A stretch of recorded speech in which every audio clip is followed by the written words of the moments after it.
August 15 ତାରିଖ ଆମ ଦେଶ ସ୍ୱାଧୀନତା ଦିବସ ପାଳନ କରିବା ପାଇଁ ଏକତ୍ରିତ ହୋଇଛନ୍ତି। ଏହି ଶୁଭ ଅବସରରେ ସମସ୍ତଙ୍କୁ ମୋର ଅନେକ ଶୁଭେଚ୍ଛା ଓ ଅଭିନନ୍ଦନ।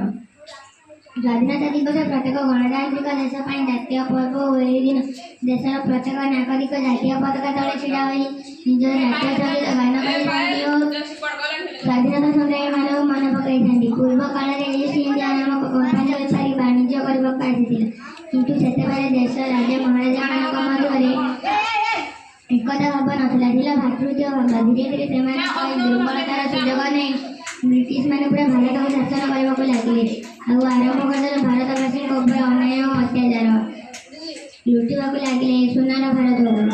1987 ବେଳକୁ ଜନ୍ମ ହୋଇଥିଲା ମହାନ ସ୍ୱାଧୀନତା ସଂଗ୍ରାମ ଏବଂ ଆରମ୍ଭ ହୋଇଥିଲା ଅନ୍ୟାୟ ଅତ୍ୟାଚାର ବିରୁଦ୍ଧରେ ବିଦ୍ରୋହ, ଯାହାର ମୂଳ ଉତ୍କଳ ମାତୃ ଉତ୍କଳ ବୀରପୁତ୍ର ଜୟରାଜଗୁରୁ ଏବଂ ବକ୍ସି ଜଗବନ୍ଧୁ ନେତୃତ୍ୱରେ 1857